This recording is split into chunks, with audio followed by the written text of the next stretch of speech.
Car number 1968, complete revised story. She found a student ID in her purse. The photo showed a 19-year-old girl smiling shyly at the camera. The card was dated 1968. The problem was simple. According to every official record, that girl never existed. And last night, that same girl had been sitting across from her on subway car number 1968. This is the story of what happens when you board the wrong train in Mexico City and why you should never ride alone after midnight. Camila Reyes did not believe in ghosts. This was not arrogance or willful ignorance. It was the conclusion of a woman who had spent 10 years studying the human mind, who had sat across from hundreds of patients describing shadows in corners, voices in empty rooms, figures standing at the foot of their beds in the dead of night. And every single time, Camila had an explanation. Anxiety disorders, depression, sleep paralysis, unprocessed trauma manifesting as visual and auditory hallucinations. The human brain was an extraordinary machine capable of creating entire realities from nothing more than fear and expectation. There was always a scientific explanation, always a logical framework. Until the night of April 14, 1979. The National Conference on Clinical Psychology had run 3 hours longer than scheduled. Camila had been one of the keynote speakers presenting her research on collective hallucinatory phenomena. Her presentation had been well received. Colleagues had surrounded her afterward with questions and praise, and by the time she finally extracted herself from the crowd, the clock above the main entrance of the Palacio de Bellas Artes showed 10:47 p.m. She stood on the steps of the palace, breathing in the night air of Mexico City. April brought a gentle coolness to the capital, not cold enough for a heavy coat, but enough to raise goosebumps on her bare arms when the wind blew through the nearby trees. The sky above was hazy with light pollution, the stars invisible behind the amber glow of street lamps. Somewhere in the distance, music drifted from a cantina, mixing with the ever-present hum of traffic. The smell of the city wrapped around her, exhaust fumes from passing buses, the sweet corn scent of elotes from a vendor's cart, a hint of rain in the air, though the clouds had not yet gathered, and beneath it all the particular dusty fragrance of a metropolis built on the bones of ancient civilizations. She should take a taxi. That was the sensible thing to do. Her apartment in Coyoacán was nearly an hour away, and she was exhausted. A taxi would be warm, direct, and safe. But something made her turn toward the Bellas Artes metro station instead. The station swallowed her whole. Underground, the air changed. It became heavier, damper, carrying the distinct smell of concrete, dust machine oil, and something vaguely organic. The fluorescent lights buzzed overhead, casting everything in a sickly yellow-white glow. Her heels clicked against the tile floor as she made her way through the turnstiles and down to the platform. There were perhaps a dozen people waiting for the train. A young couple whispered near a support column. An old man sat on a bench reading a newspaper. A middle-aged woman clutched her purse against her chest. Ordinary faces, ordinary people. Camila noticed 2 men in work uniforms standing near the edge of the platform, speaking in low voices. "I told you I am not working the night shift at Tlatelolco anymore. Not worth it." "You actually believe those stories?" "It is not about believing. I heard it myself. Last week around 2 in the morning. Children crying. Not one child. Many. Like they were trapped somewhere in the walls." The other man laughed nervously. "Probably just the ventilation system."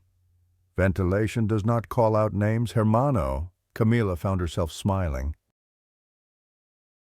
Tlatelolco. Of course, she had heard the stories. Everyone in Mexico City had.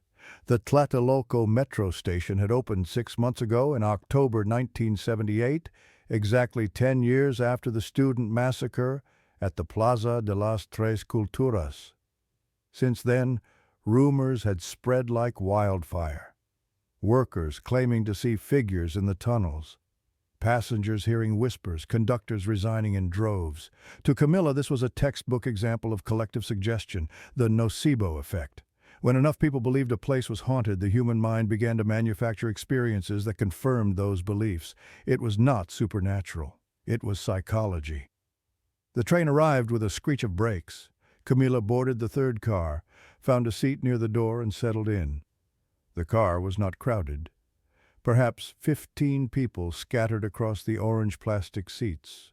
The doors closed. The train lurched forward. Camilla let her eyes drift closed. The rhythmic clatter of wheels on tracks was almost hypnotic. She could smell the faint perfume of whoever had occupied this seat before her, something floral and slightly too sweet. Hidalgo Station came and went. A few passengers exited. Guerrero. More passengers left. The car grew emptier. When Camilla opened her eyes, she realized something strange was happening. The remaining passengers were all looking at each other. No one spoke, no one moved, but there was a silent communication happening, as if they all shared a secret she was not privy to. The train began to slow. Through the window, she could see the platform approaching. The sign read, Tlatelolco. The moment the train stopped, every single passenger stood up. All of them, simultaneously. Camilla watched in bewilderment as they filed toward the doors. The young couple, the old man, the woman with the purse, all moving with purpose, with urgency, without a single word. "Excuse me?" Camilla called out. "Is this the last stop?" No one answered. The doors opened. The passengers poured out onto the platform. The last one to leave was a middle-aged man in a white shirt. He paused at the threshold and turned to look at Camilla. Their eyes met. In that moment, she saw something in his face she could not identify. Fear, pity, warning. Then he was gone. The doors closed. Camilla was alone. She looked around the empty car. The orange seats stretched out in rows on either side, all vacant. The metal poles gleamed dully under the fluorescent lights. "Superstition," she murmured. "They heard the stories and they are afraid. Classic fear-driven behavior." The train did not move. Camilla waited. 30 seconds, a minute. The train remained stationary. She walked to the emergency communication panel and pressed the button. Static. She pressed it again. Nothing. She tried the doors. They would not open. "Technical difficulties," she said aloud. "The system will reset in a moment." That was when she noticed the car number. It was displayed on a small metal plate above the door. In the chaos of the passenger's departure, she had not thought to look at it. The year of the massacre. "Coincidence," she whispered. "Just a coincidence." The lights flickered. Once, twice, 3 times. And then they went out. The darkness was absolute. Not the darkness of a room with the lights off, where eyes eventually adjusted. This was the darkness of the underground, where light had never existed. She could not see her own hand in front of her face. "This is just a power outage," she said, her voice too loud in the silence. "The backup systems will activate any second." But the temperature was dropping. It had been cool before. Now it was cold, bone-deep cold. Her breath misted in front of her, though she could not see it. She could feel the moisture crystallizing on her lips. Camilla fumbled in her purse, searching for the lighter she always carried. Her fingers closed around cold metal. She pulled it out and flicked it. The flame sprang to life, a fingernail of orange light in the vast darkness. It was enough to see the seats beside her. The metal poles, the windows black as obsidian. It was enough to see that she was no longer alone. There was someone sitting in the seat directly across from her. A girl, young, perhaps 18 or 19. She sat with her hands folded in her lap, her back straight like a student waiting for class to begin. Her clothes were dated the fashion of the previous decade. Her dark hair was pulled back neatly. Camilla's hand trembled, making the flame dance. "Hello?" Her voice came out as barely more than a whisper. "Were you on the train the whole time?" The girl raised her head. Her face was young and round, with large brown eyes and smooth olive skin, beautiful except for the absolute stillness of her expression. She looked at Camilla with eyes that did not blink. "Who are you?" Camilla asked, trying to keep her voice steady. The girl tilted her head slightly. "I never left," she said. Her voice was soft, gentle, but there was something wrong with it. It was distant, hollow, as if coming from very far away. "What do you mean the train was empty? I watched everyone get off." "Not everyone." The flame flickered violently. Camilla cupped her hand around it. When she looked back at the girl, something had changed. There was a stain on her white blouse. It started small, just above her heart. But as Camilla watched, it grew. It spread outward in a slow bloom, the color of rust, the color of old blood. "What is that?" Camilla breathed. "What is happening to you?" The girl looked down at her chest as if noticing the stain for the first time. "This is where they shot me," she said calmly. "October 2nd, 1968. The flame in Camilla's hand guttered and nearly died. "This is not real," she said. "You are a hallucination. My mind is playing tricks because I heard those workers talking about this station." The girl looked at her with something that might have been pity. "I wish that were true. I wish I could disappear when you stop believing in me." She leaned forward, and in the dim light, Camilla could see more details. The grayish undertone of skin no living person possessed, the blood spreading across her blouse like a flower blooming in reverse. Some truths are buried so deep that even the dead cannot escape them. The thought came unbidden into Camilla's mind. "My name is Lucia," the girl said. "Lucia Mendoza. I was 19 years old." Camilla opened her mouth to respond. The lighter flame sputtered and died. In the darkness she heard breathing, not her breathing, breathing from the seat right beside her. And then she felt it.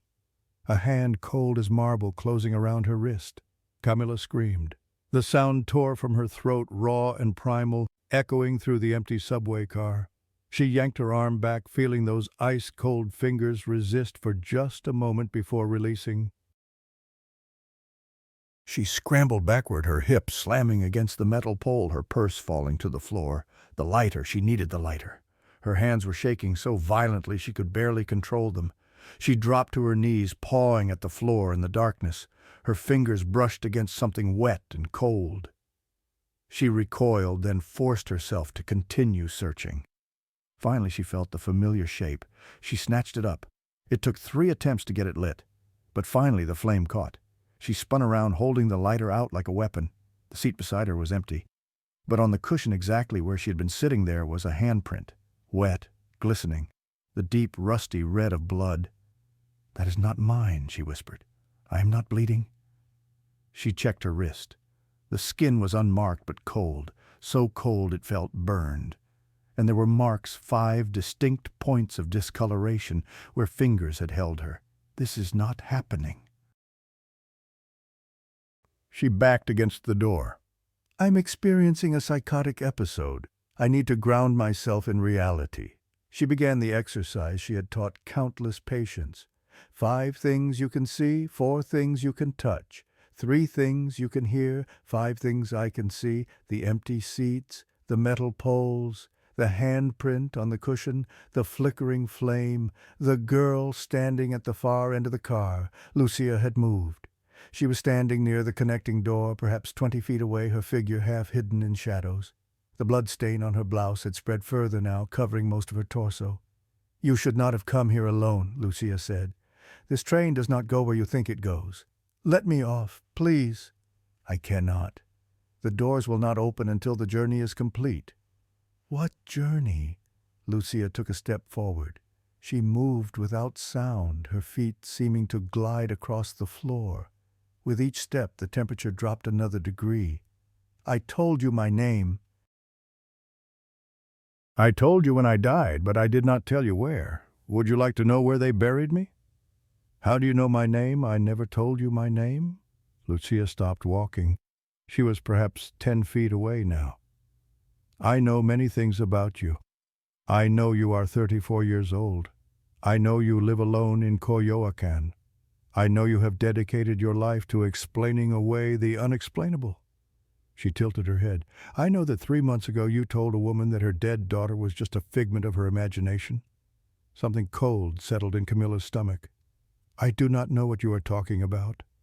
"Yes, you do. Rosa Mendoza, 53 years old, gray hair, tired eyes." She came to you because she could not stop seeing her daughter. The name hit Camilla like a physical blow. Rosa Mendoza. She remembered now. A quiet woman with trembling hands, referred for persistent hallucinations and depression. She had lost her daughter in 1968 and never properly grieved.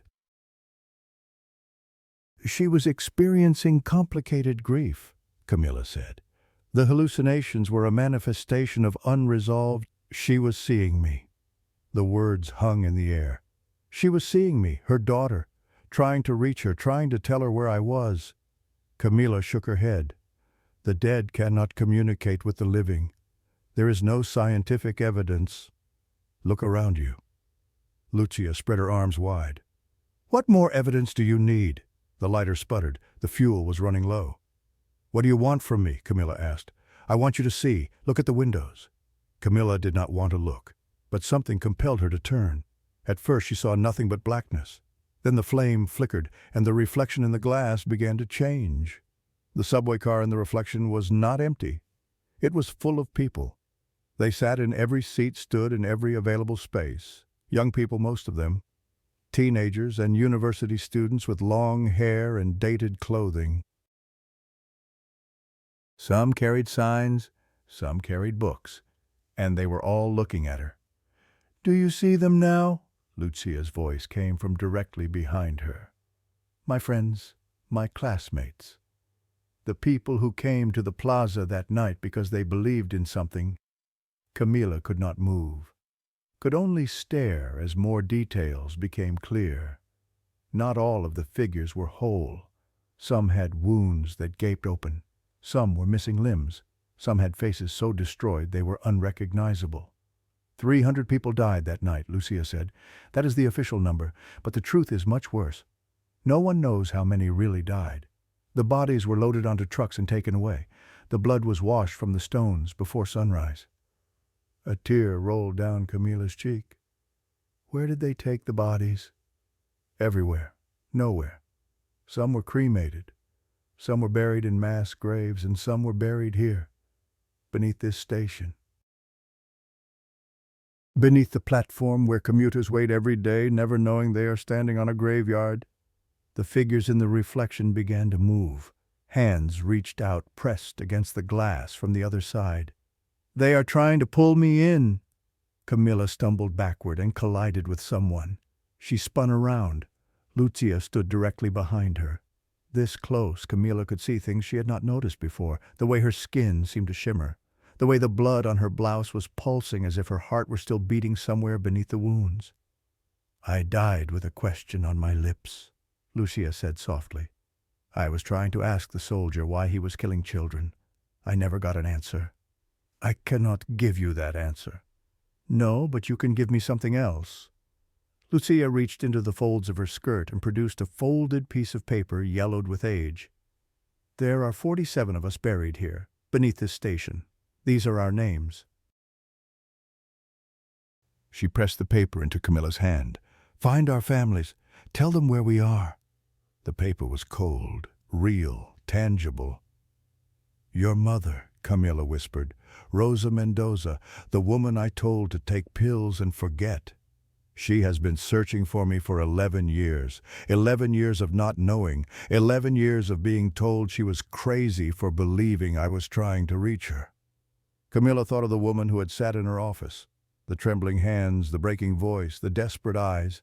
And Camilla had prescribed medication, had recommended therapy focused on acceptance, had done everything her training taught her. She had been wrong. I will find her, Camilla said. I will tell her everything. Lucia smiled. It was the first genuine expression Camilla had seen on her face. Thank you. That is all we want. To be remembered. To be found. The lighter finally gave out. In the darkness, voices rose up from below. Whispers at first, then louder. Find us. Remember us. Do not let them erase us. I will tell them, Camilla whispered. I will find your families. I will make them listen. The voices fell silent. Then slowly the lights flickered back on. The fluorescent tubes hummed to life. Camilla blinked against the brightness. Lucia was gone, but on the seat where she had been sitting there was a message carved into the metal armrest. Lucia Mendoza, 19 years old, October 2nd, 1968. Never forget. And on the floor, partially hidden in shadow, there was a student identification card. Camilla picked it up. The photo showed a young woman smiling shyly at the camera. The name read Lucia Mendoza. The school was Preparatoria Numero 7. The date was September 1968. The paper with 47 names was still clutched in her other hand. The doors hissed open. Camilla ran. She did not stop until she burst onto the street above. The night air hit her face like a blessing. Stars hung overhead, cars drove past, a dog barked somewhere. She was alive. She was real, but the student card was still clutched in her hand. The list of names was still in her pocket, and on her wrist 5 distinct marks remained where phantom fingers had held her. Some doors once opened can never be closed again. The sun rose over Mexico City like an accusation. Camilla had not slept. She sat at her kitchen table as darkness gave way to gray, then pink, then golden light. The bottle of tequila was half empty. The student identification card lay before her, Lucia Mendoza's face, staring up at the ceiling. In harsh daylight, what had happened seemed impossible. A hallucination brought on by exhaustion. The human mind was capable of extraordinary fabrications. But the student card was real. She examined it under the light. The plastic was yellowed and cracked with age. The photograph had faded. This was not something her mind had created. This was a physical object with weight and texture and history. She turned it over. On the back in faded pencil, "Mom, I will be home late. The meeting ends at 7.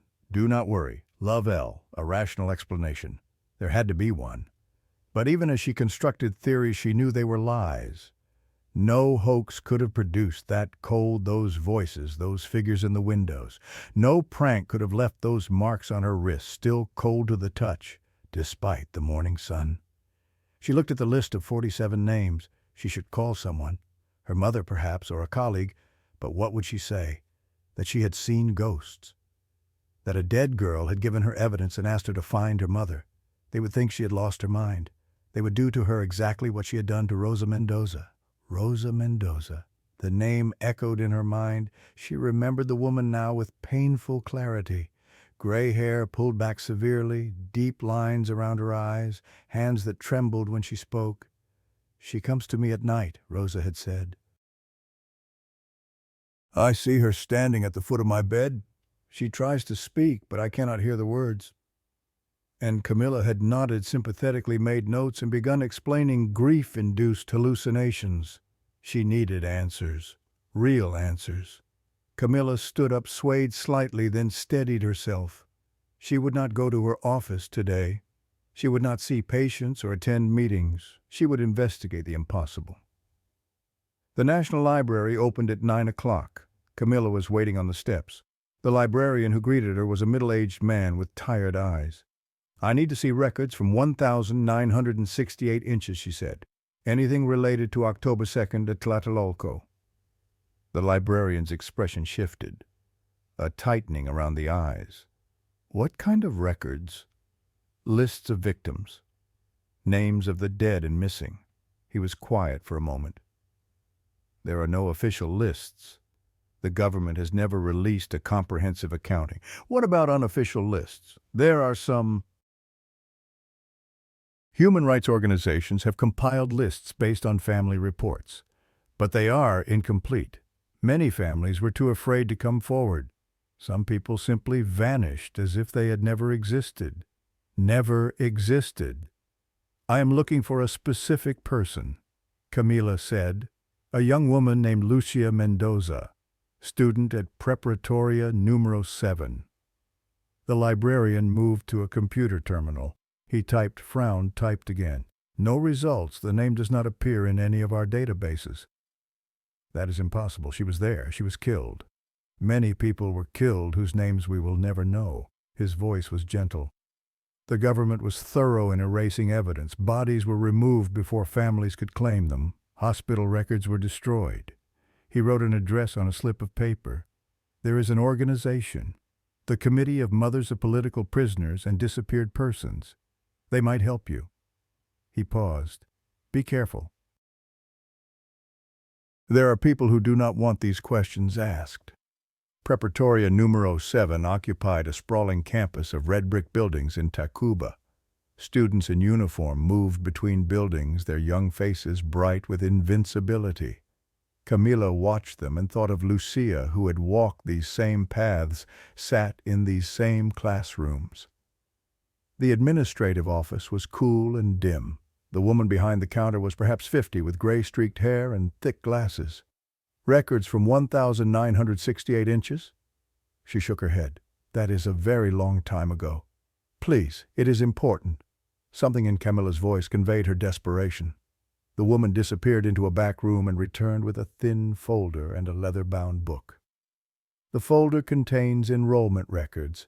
The book is the yearbook from 1968. Camila opened the folder. Handwritten lists of student names. She scanned through them. Martinez, Medina, Melendez, Mendoza. There. Lucia Mendoza, class of 1968. The entry was brief. Name, date of birth, address, parent contact. But it was proof. Proof that Lucia had existed. "She was here," Camila breathed. "There is a note next to her name," the woman said. "Student no longer enrolled as of October 1968. No forwarding information." "What does that mean?" "It means she stopped attending and no one knows what happened." The woman paused. "Many students left around that time." Camila opened the yearbook. Black and white photographs of smiling young people who had no idea what was coming. She turned to the senior class and searched for Lucia's face. Second row from the bottom, third from the left. The same face from the student card. But the space beneath her photograph where her name should have been was covered by a thick black mark. Someone had deliberately obscured it. "Who did this?" "I do not know. The book was like this when I started working here." The woman glanced around, then lowered her voice.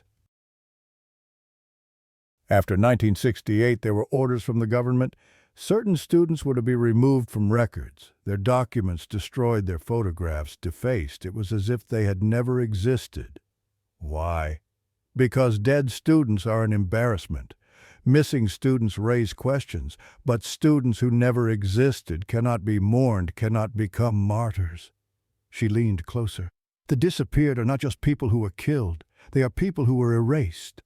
Camila stared at the black mark covering Lucia's name. She thought of Rosa Mendoza crying as she described the daughter everyone said did not exist.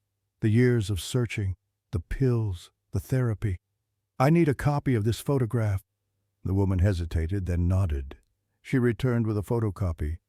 "Be careful. Some truths are buried for a reason."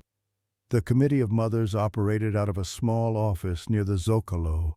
The building was old and crumbling, but inside the walls were covered with photographs. Hundreds of faces that had once been alive. A woman in her 60s sat behind a desk covered with papers, white hair in a braid, a face carved by years of grief. "Lucia Mendoza," she repeated when Camila finished explaining. "I do not recognize the name, but that means nothing. We have records of perhaps 200 confirmed victims. The true number is much higher. I have her student identification card." Camila placed it on the desk. The woman examined it closely, turning it over to read the note on the back. "Where did you get this?" "I found it, among some old papers." The woman studied her, clearly not believing. Then she walked to a filing cabinet. "We keep copies of every photograph we can find. Anything that proves these people existed." She pulled out a folder and returned. Inside were photocopies of yearbook pages. "Here, Preparatoria numero 7, 1968. Camila looked at the photocopy, the same photograph of Lucia. But in this version, the name beneath had not been blacked out. Lucia Mendoza. "This photograph was given to us by a woman named Rosa Mendoza," the woman said. "She came in 1969 looking for her daughter." Camila's heart stopped. "Rosa Mendoza is still alive." "As far as I know. She comes to our memorial events every year. She never stopped searching." The woman paused. She is one of the few mothers who refuse to accept the official story. The government told her that her daughter never existed, that she was confused or mentally ill. But Rosa kept this photograph hidden. She knew the truth.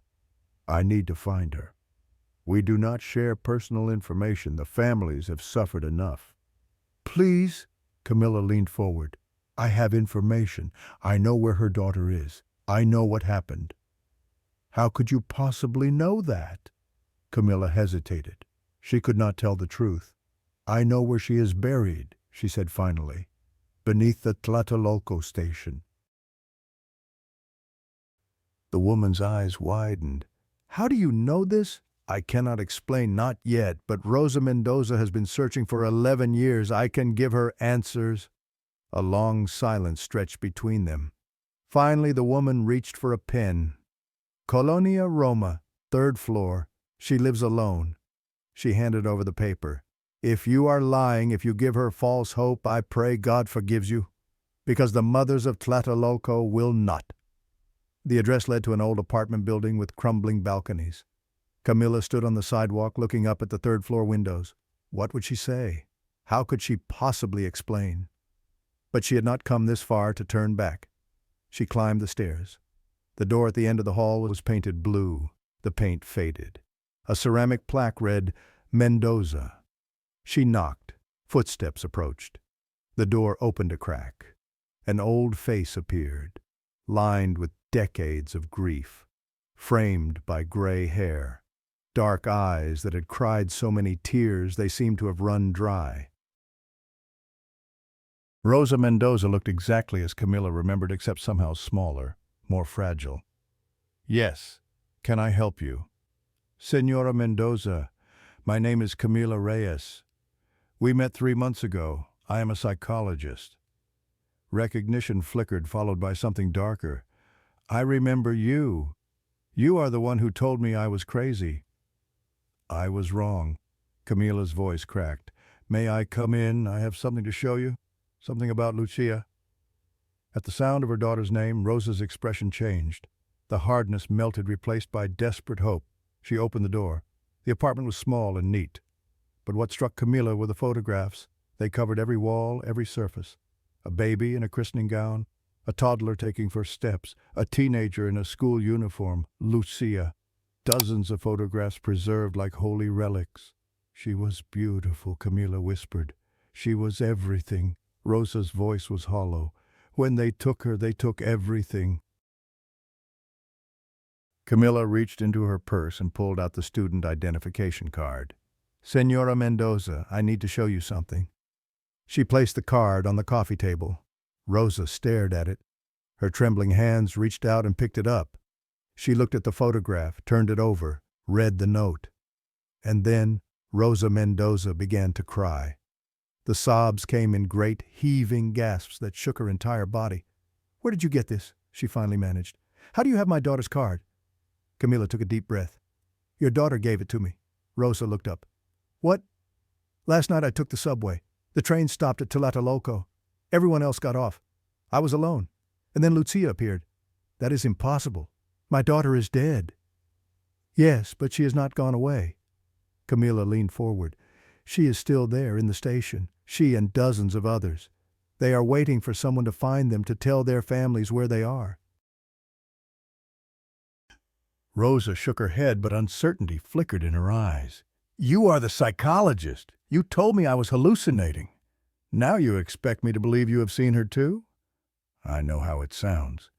3 days ago, I would have diagnosed myself with psychosis. But I'm not crazy, and neither are you. Your daughter came to me because she knew I could find you. She has been trying to send you a message for 11 years. What message? Camilla took Rosa's hands. They were cold and thin. She wants you to know where she is. She wants you to know she never forgot you. She wants you to know she is not alone, that there are others with her, 47 of them, and they have been waiting all these years for someone to tell their story. Rosa was silent. Then something fierce burned in her eyes. All these years, I felt her. I dreamed about her. I saw her in my bedroom trying to tell me something, and everyone said I was mad. She stood up abruptly. but I was right.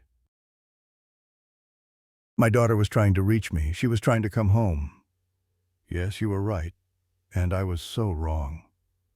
Rosa walked to the window, then turned back. What do we do now? How do we help them? I do not know yet, but I intend to find out. Camilla pulled out the folded paper. Your daughter gave me this. 47 names, the people buried under the station. I need to find their families. I can help. Rosa's voice was stronger now.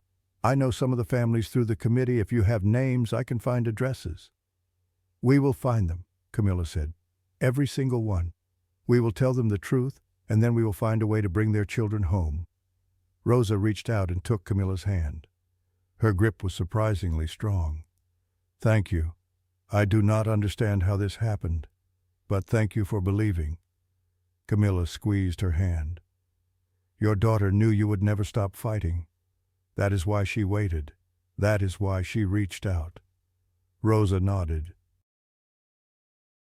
The tears had returned, but they were different now. Hope. When do we start? Camilla looked at the list of names. Right now. The months that followed were the most dangerous of Camila Reyes's life. She and Rosa worked together to contact the families on the list. 47 names meant 47 doors to knock on, 47 hearts to break and mend in the same breath. Some families wept when they learned the truth. Others embraced Camila like a messenger from heaven. A few refused to listen, too scarred to risk hoping again. But word spread through the network of grieving families. Within weeks, Camila had become the center of something she never anticipated. A movement, a collective demand for truth that had been suppressed for over a decade. The response from authorities was swift. It began with small things. A car following her, clicking sounds on her telephone line, mail arriving already opened. Then the threats became direct. One morning, Camila woke to find Silencio painted in red across her apartment door. A week later, someone broke in and tore her research files to shreds. But Camila had made copies. She kept duplicates hidden in 3 different locations. She shared information with trusted colleagues who promised to continue if anything happened to her. Rosa faced similar persecution. Her pension was suspended. Her landlord threatened eviction. Family members were visited by men in dark suits. But Rosa had spent 11 years being told her daughter did not exist. A few threats were nothing compared to restored hope. They want us to be afraid, she told Camila one evening. Fear is a weapon that only works if you let it. I stopped being afraid the night they took my daughter. The movement grew despite opposition. Families who had been isolated found each other. They shared stories, documented everything, wrote letters to newspapers and human rights organizations. They organized memorial services and public demonstrations. They refused to be silent. Camilla lost her university position. The official reason was budget cuts, but everyone knew the truth. She closed her private practice when patients began receiving visits from government officials.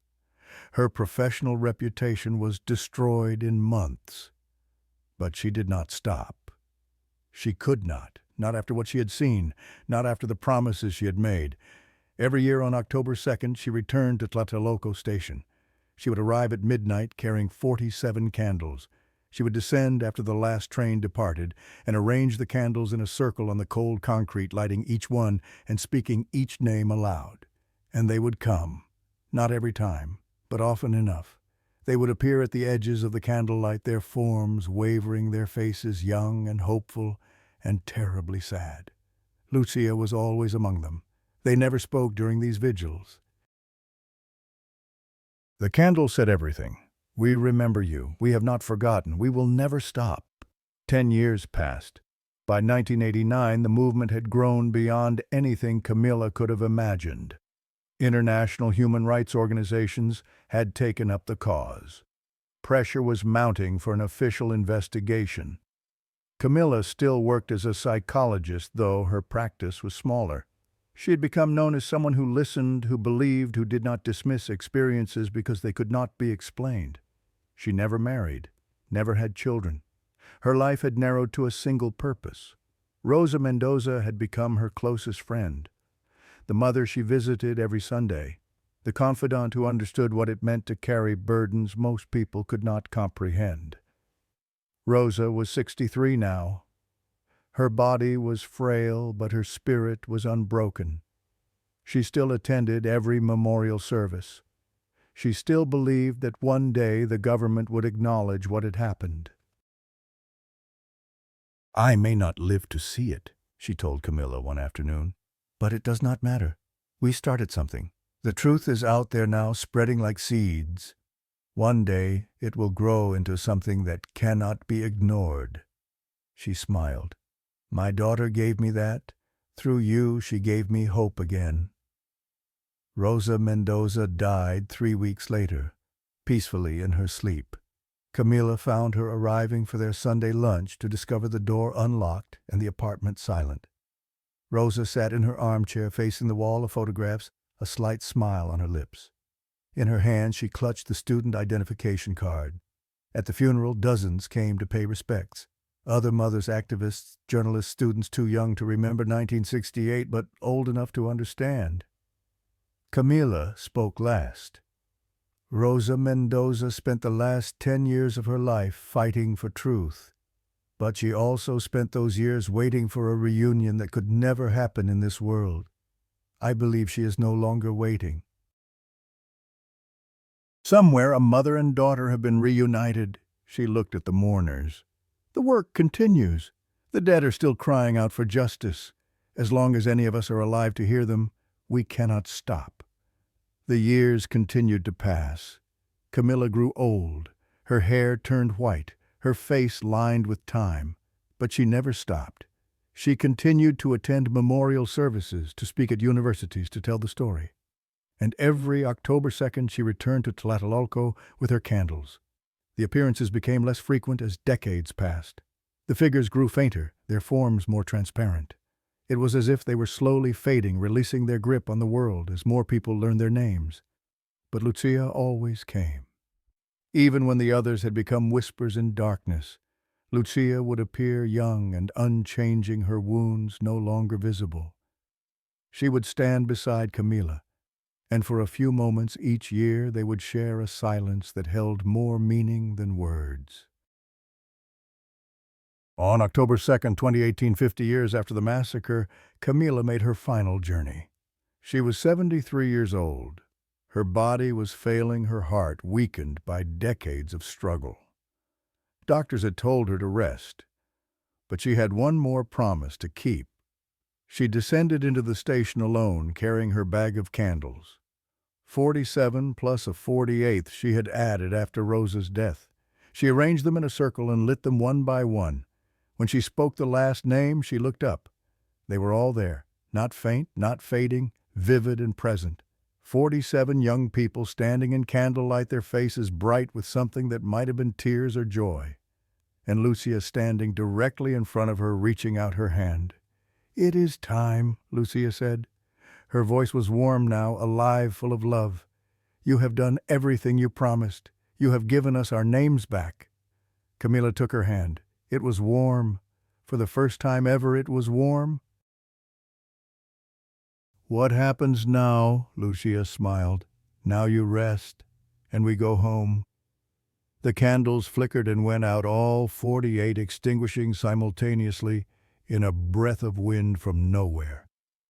When station workers arrived the next morning, they found Camila Reyes sitting peacefully against the wall, eyes closed, a slight smile on her lips.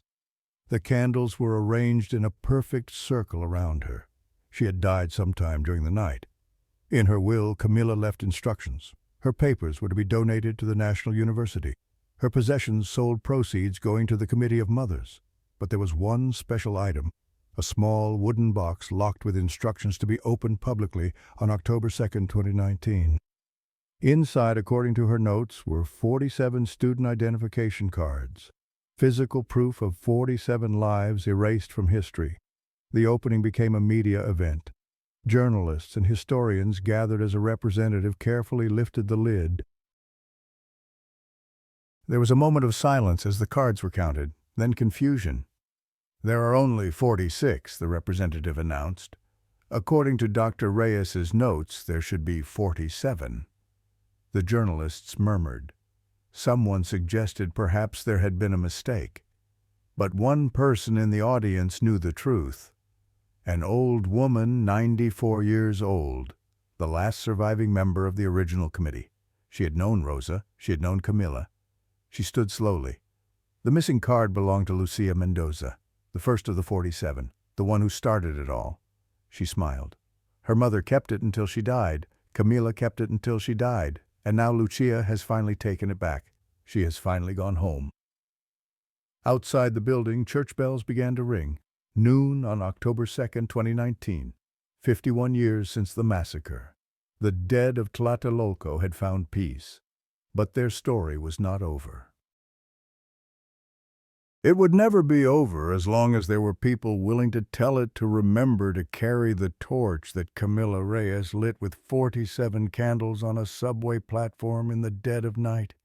And now you carry their names: Lucia Mendoza, Rosa Mendoza, Camila Reyes, and the 46 others whose cards still sit in that wooden box waiting for someone to speak their names aloud. Perhaps you have ridden the subway late at night.